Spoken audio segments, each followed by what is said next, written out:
Y bueno, los patitos, vamos a hablar de Bangladesh, asunto que ya hablamos en su momento acerca de la situación que derivó de la insurrección. Me refiero a la de en 2024, esas protestas en donde la anterior primera ministra, entonces primera ministra, ordenó disparar y hubo una deserción respecto de esta orden tan cruel e injusta acerca de acabar con la población civil en tanto en cuanto las protestas habían empezado a elevar el tono y amenazaban con cierta posición en la que bueno, pues el gobierno existente veía dificultades para su continuidad debido a en aquel momento era el asunto de lo que eran los cupos respecto de estudiar, los estudiantes, qué importantes que son. Hace no mucho teníamos el caso de Cuba con el tema del Internet. Cierto es que había otros temas más urgentes, pero los estudiantes también quieren seguir estudiando y era un pilar fundamental del régimen en el caso de Cuba. En el caso de Bangladesh, pues también tenían su importancia y por tanto sumaron realidades en donde, pues, ciertamente cuando estuve en el canal de Xavier, comentó el propio Xavier que en mayo del 68 empieza la chispa por el hecho de que los colegios mayores, los chicos no podían ir a ver a las chicas y las chicas no podían ir a ver a los chicos, lo cual ciertamente es un motivo bastante concupisciente, pero que al final llevó a mayo del 68, el mayo francés. Y al final pues, los obreros que veían un poco así a la limón estas propuestas, al final acabaron sumándose y eso fue lo que hizo que De Gaulle pasara unas jornadas en una base francesa en Alemania Occidental. Antes de desinflamar y al final al año siguiente hubo un referéndum que el asunto da igual porque la gente votó contra De Gaulle y no por lo que decía el propio referéndum, que es harina de otro costal. En Bangladesh nos encontramos con la situación de que la India, que tiene bastante importancia en la zona, fue la que liberó a Pakistán Oriental, que era como se llamaba desde la independencia del Raj británico en 1947, cuando los británicos acabaron por salir de allí. Una partición que en buena medida fue el germen de políticas posteriores dificultadas por el hecho de la dispersión. La realidad de que hoy en día hay muchos musulmanes muy fieles, muy leales a la India y que en buena medida la separación donde el propio Ali Jinnah tuvo una visión diferente a lo largo de su vida, pero en el momento de la separación hubo esa pulsión en la que algunos pues acabaron convencidos de que lo mejor era un país musulmán y otro país para los hindúes, lo cual 24 horas antes de conocerse eh, el dibujo, pues nadie sabía en dónde iba a estar la frontera y que luego tuvo flujos de personas que fueron de aquí para allá de una manera bastante sorprendente. Eso llevó a guerras. La más apropiada para esta situación, la del 70-71, en donde se llegó a un momento crítico en el ámbito de Pakistán Occidental y Pakistán Oriental. Pakistán Oriental estaba a punto de un genocidio por parte de las autoridades pakistaníes. Hicieron un llamamiento para la intervención de la India y lo hicieron con un tono bastante de intervención e injerencia humanitaria. Entraron, resolvieron el asunto y se retiraron. Para Pakistán Occidental tuvo la virtualidad de ser una derrota tan grande que cayó el gobierno y el padre de Benazir Bhutto fue el que se tomó la situación tan a pecho que organizó el arma nuclear pakistaní, que tiene su objeto precisamente en esa derrota tan peripatética de 1970, con la evolución a partir del 72, 74. Recordemos, en el 74 está la prueba del Buda sonriente por parte de la India, con lo cual supuso un acicate. La bomba islámica es un libro que está comentado en el canal y que fue recomendado a Mariano López de Miguel, que lo comenta a veces en sus intervenciones, sobre todo en Belumartis, y que expone esa posición de cómo Pakistán acabó adquiriendo el arma nuclear. La vertiente de Bangladesh, a partir del 71, se constituyó en país independiente. Con esa situación complicada de ser una zona inundable, de ser una zona con muchos ríos, una zona con mucha población, recordemos que tiene casi, creo que más población que Rusia. Rusia es el país con mayor territorio en el mundo y tenemos esa realidad en la que Bangladesh depende también creo que Brahmaputra, de ríos que nacen en Tíbet, hacen el giro hacia abajo en la zona de Bután, que es un país protectorado de la India, y tenemos la realidad respecto de Bangladesh con el tema de las crecidas y el tema de la dependencia del agua, la amenaza del sur, de las inundaciones y la amenaza del norte también con el tema de los ríos y ahí derivado del tema de China y por supuesto de la cercanía con India. El tema partidista es algo que tiene su relevancia y que nos encontramos ciertamente con esa situación de esa fijación de esas elecciones para abril del año que viene, 2026, con esa perspectiva de buscar la democracia, buscar el hecho de que nadie tenga una posición de prevalencia, de preeminencia, de privilegio, que es precisamente la situación en la que el líder en funciones de Bangladesh y Premio Nobel de la Paz, Mohamed Yunus, que es el de los microcréditos, anunció que en abril de 2026 se celebrarán esas primeras elecciones generales en el país tras la revuelta popular de hace 2 años, de 2024, que supuso punto y final a esa dinastía política de la ahora exiliada ex primera ministra Sheikh Hasina, exiliada en India, lo cual resulta ciertamente curioso. Yunus explicó que la fecha había sido fijada para dar a su gobierno margen de maniobra en esos esfuerzos para consolidar esa normalidad del país y completar un proceso de justicia transicional, con medidas como la imputación de la ex primera ministra por crímenes contra la humanidad al ordenar la represión violenta de las protestas de 2024 que se saldó con 1.400 muertos. Una protesta contra un polémico sistema de cuotas que acabó convirtiéndose en un llamamiento popular contra Hasina, cuya decisión de reprimir por la fuerza las concentraciones acabó acelerando su salida del país con destino a la India, donde sigue autoexiliada a día de hoy. Esto es un elemento interesante, porque podía haber hecho un montón de cosas, pero tenía tal autoconfianza respecto de lo que se podía o no hacer, derivado de esa larga duración en el poder, que prefirió utilizar las herramientas de la represión antes de la negociación. Y eso es evidente que es un problema. ¿Qué se comenta? Pues Yunus dijo lo siguiente.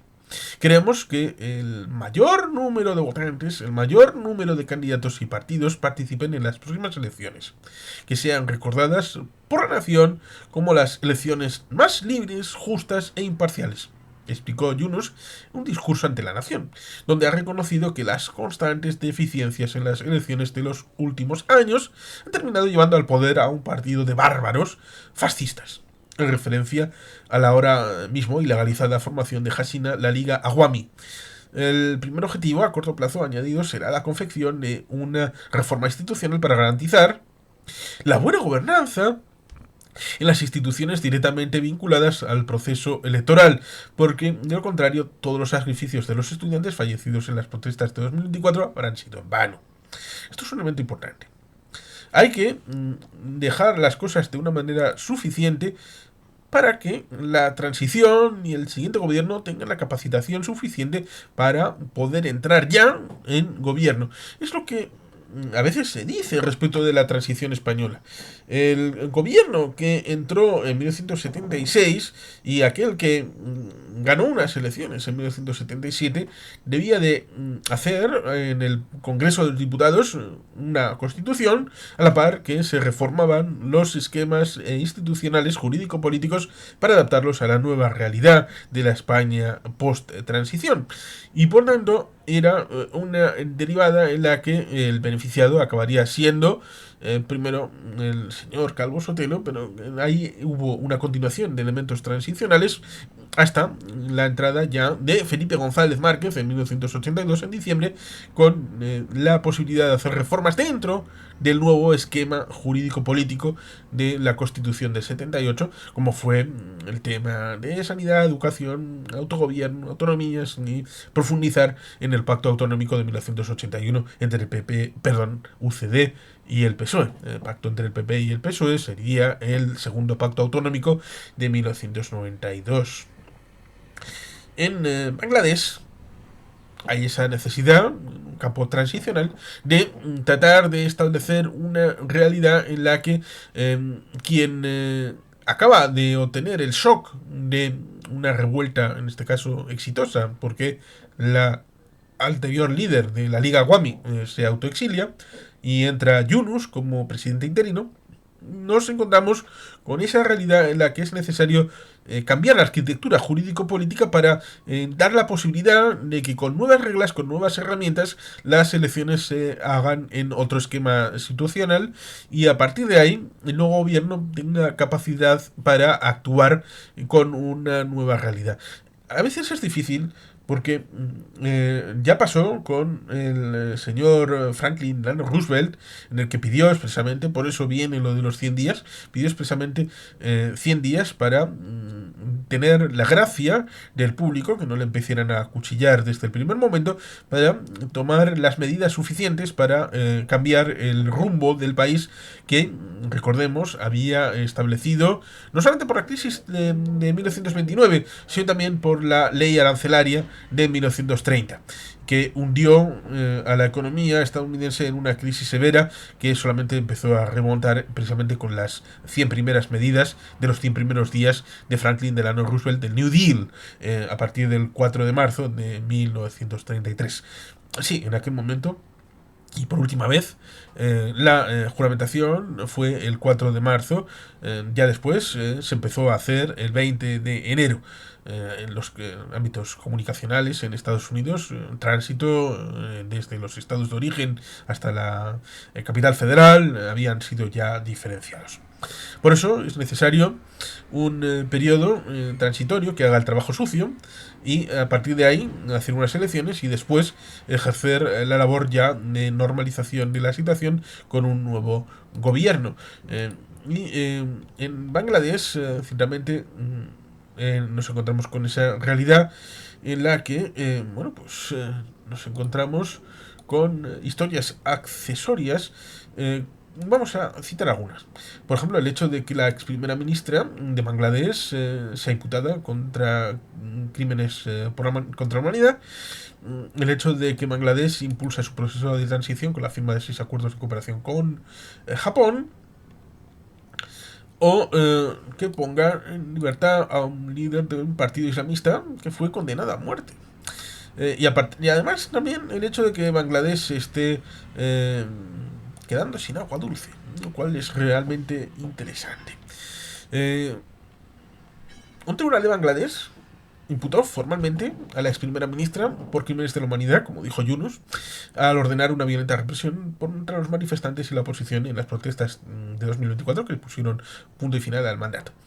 Una protesta contra el polémico sistema de cuotas acabó convirtiéndose en ese llamamiento popular contra la entonces primera ministra, cuya decisión de reprimir por la fuerza las concentraciones acabó acelerando su salida del país con destino a la India, donde sigue autoexiliada a día de hoy. Una situación en la que los miembros del ejército, de las fuerzas de seguridad del Estado, llegó un momento en el que dijeron que no iban a seguir aceptando órdenes de represión. Naciones Unidas alertó que la cifra de fallecidos durante las protestas podría ascender a 1.400 y señala que las medidas adoptadas durante julio de 2024 constituyeron un claro intento de silenciar a la oposición, que solicitaba la dimisión del gobierno y protestaban contra la ley de cuotas que reservaba más de la mitad de los puestos en el funcionariado para familiares de veteranos de guerra. ¿Qué guerra? La del 70-71. El Tribunal para Crímenes Internacionales de Bangladesh, liderado por el magistrado Ghulam Mortuza Mozunder, determinado por aceptar los cargos propuestos por la Fiscalía, que apuntan tanto a Hasina como a dos de sus más cercanos aliados, el exministro de Interior Asaduzaman Jan, el ex jefe de policía Chowdhury Abdullah al-Mamun, el fiscal jefe Tahul Islam afirmó que Hashina incitó a la comisión de crímenes de lesa humanidad mediante la retórica incendiaria. Aquí recuerdo Interhamwe, Ruanda, 1994, y movilizando el aparato administrativo y de seguridad del Estado para sofocar violentamente las protestas. En general, la Fiscalía acusó al trío de complicidad, conspiración, facilitación y pasividad a la hora de impedir las masacres durante las manifestaciones. Hashina y sus asesores desplegaron a todas las fuerzas del orden estatales y a miembros armados del entonces partido gobernante para aplastar el levantamiento en un ataque sistemático destinado a silenciar la disidencia, según volvió a leer el tribunal en una audiencia retransmitida en directo por la red de televisión pública del país, BTV. Cierto es que Bangladesh hace cosas también curiosas, como que el primer ministro en funciones de Bangladesh y Premio Nobel de la Paz, Mohamed Yunus, firmó 6 acuerdos de cooperación con Japón, un espaldarazo económico al complejo proceso de transición cuyo liderazgo asumió en agosto del año anterior tras las protestas violentas que pusieron punto y final al sistema prácticamente regido por la ex primera ministra a la fuga, Sheikh Hasina. Los acuerdos establecen diferentes cooperaciones en materia energética, tierras e innovación digital, en un intento de paliar las consecuencias de 16 años de terremotos políticos, en palabras de Yunus, que han estado sacudiendo el país y finalmente culminaron con el estallido popular del año anterior, 2024, cuando la protesta contra el polémico sistema de cuotas acabó convirtiéndose en un llamamiento popular contra la entonces primera ministra, que decidió reprimir por la fuerza las concentraciones. En esta situación apareció un amigo, y ese amigo es Japón, ha declarado el primer ministro en funciones, testigo de la firma de los acuerdos durante el foro económico celebrado en Tokio, durante su visita a la capital de Japón, tras reunirse con su homólogo nipón Shigeru Ishiba. Junto a esos 6 acuerdos, ha informado la oficina del primer ministro bangladesí. Japón se ha comprometido a proporcionar a Bangladesh un préstamo de 1.061 millones de dólares, unos 936 millones de euros, para facilitar iniciativas económicas de reforma, resistencia al cambio climático, becas y conclusión de uno de los proyectos de infraestructuras más importantes que ahora mismo está desarrollando Bangladesh, la línea ferroviaria de Gazipur e Isguardi, que cruzará el país de este a oeste. Durante el encuentro, el primer ministro japonés reitera el total apoyo del gobierno nipón al proceso político que lidera Yunus y sus esfuerzos hacia una transición pacífica en Bangladesh, mientras que su homólogo trasladó su gratitud a Japón en sus esfuerzos para fomentar el crecimiento económico sostenible y el desarrollo del país. Cierto es que esto contrasta con la situación que dije de que el Supremo de Bangladesh pone en libertad a un líder del partido islamista Jamaat-e-Islami que fue condenado a muerte. El Tribunal Supremo de Bangladesh anunció la puesta en libertad de Azharul Islam, uno de los líderes del partido islamista Jamaat-e-Islami, condenado a muerte bajo el gobierno de la ahora ex primera ministra Sheikh Hasina, que continúa en el exilio tras la salida del gobierno. Su abogado, Sistir Monir, ha indicado en declaraciones a la prensa que finalmente la justicia ha dispuesto que se ha liberado tras pasar más de una década bajo custodia desde su detención en 2012 por la presunta comisión de crímenes contra la humanidad. Islam formaba parte de 6 altos cargos del partido en ser condenados durante los 15 años de Hasina en el poder. Sin embargo, Monir ha matizado que ha tenido suerte, dado que otros 5, 4 de ellos de Jamaat-e-Islami y otro del Partido Nacional de Bangladesh, BNP, ya habían sido ejecutados. Los partidos políticos de Bangladesh, incluido el Jamaat-e-Islami, que están preparando para las elecciones anticipadas que tendrán lugar en el país y que según el gobierno interino actual tendrá lugar en abril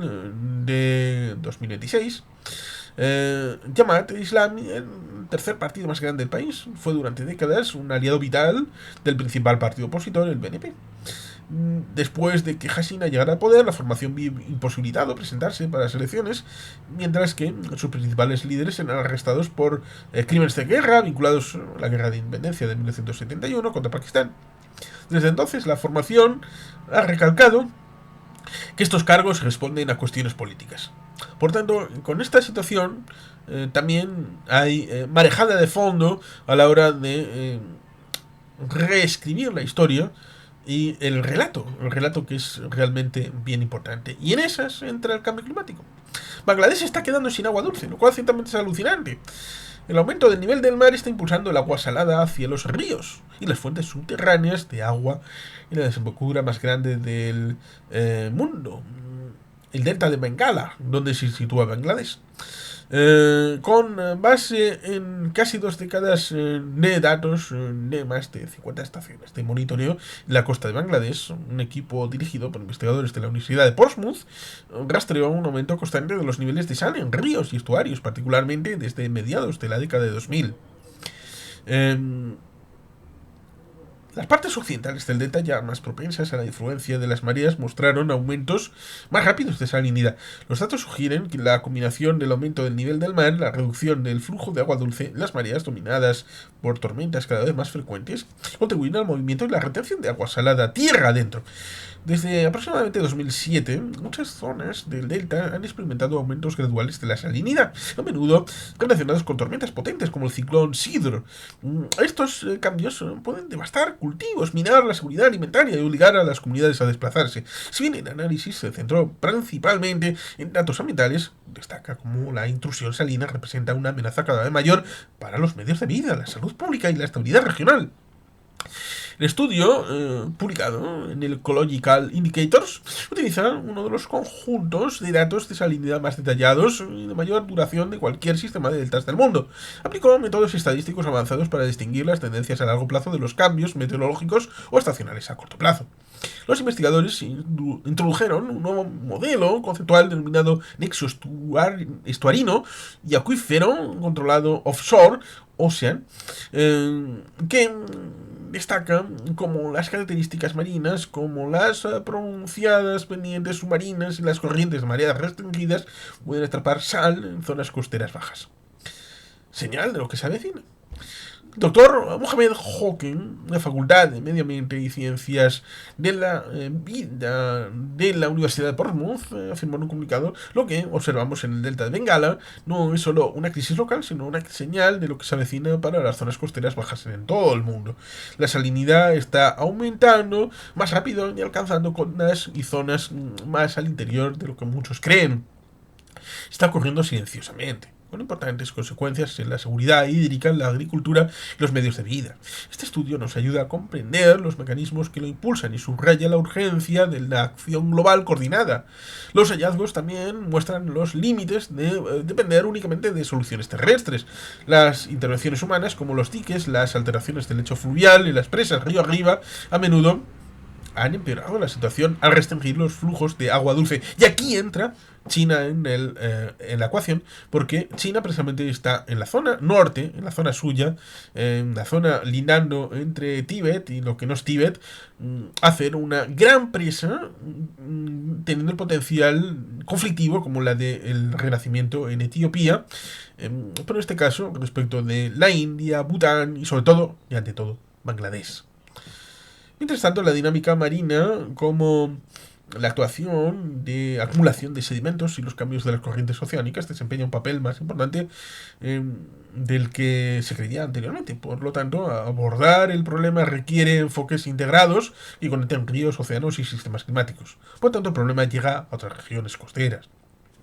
Las regiones costeras, desde el delta del Mekong en Vietnam hasta los humedales de Luisiana en los Estados Unidos, se enfrentan a presiones similares. A medida que el nivel del mar continúa subiendo, el riesgo de que las tierras agrícolas se salinicen, el agua potable se vuelva impotable y las aguas subterráneas poco profundas se vuelvan permanentemente salobres, se agrava cada vez más. El documento recomienda que se realicen investigaciones similares a largo plazo sobre la evolución de los niveles de salinidad en otras regiones costeras vulnerables del mundo, en particular en deltas bajos que se enfrentan a la subida del nivel del mar, la reducción de los caudales fluviales y el aumento de la actividad de tormentas. Los conjuntos de datos a corto plazo a menudo pueden distorsionar la escala o el ritmo de la salinización, mientras que los registros a largo plazo ofrecen una imagen más clara de cómo evoluciona la intrusión del agua salada con el tiempo. Y esto nos da una cierta idea en donde decíamos, lo último a lo anterior, el tema del agua como recurso importante, como revelación respecto de que la solución que un Orbán pudiera decir, o un Fico respecto de renacionalizar, y que tuvieran, bueno, como van a proponer eh, el señor Farage o la familia Le Pen y otros, de que hay que renacionalizar las políticas y que la respuesta está en los estados, no en el ámbito superior, nos encontramos con que el cambio climático y sus afectaciones hacen que Bangladesh no pueda tomar las decisiones en solitario para resolver sus problemas. Y luego está el tema de la situación partidista, con la situación de hundimiento de las raíces en 1971, la relación de las comunidades y los partidos políticos, y la situación ciertamente luego de lo que supone la transición de 2024-2026, las elecciones, el hecho de la imputación por crímenes y la resolución con la posibilidad de que esos amigos internacionales, ya sea Japón o cualquier otro, pueda ejercer una variante positiva para lo que supone la realidad de Bangladesh, que seguramente debería de ser el deseo de todos, el hecho de la prosperidad del pueblo de Bangladesh, de sus ciudadanos y del propio elemento institucional, como decían los infanzones de patria libre de ciudadanos libres, y esto ya lo decían hace unos cuantos siglos. Y por lo tanto ahí en Bangladesh pues van a jugar una serie de ingredientes que van a ser importantes para la evolución del futuro del continente asiático, de toda la región, en donde por un lado están los elementos endógenos y luego el juego geopolítico, que también influirá respecto de la realidad, teniendo en cuenta que al lado está no solamente la India, sino también Birmania, sino también China, a la hora del juego regional entre la India y China como potencia importante, y luego la implicancia respecto del ámbito global, que también tiene su efecto en un país como Bangladesh, por el tema demográfico, por el tema medioambiental. Y sin más, queridos patitos, es que ricasco, agur berobat, Betty Gelpian.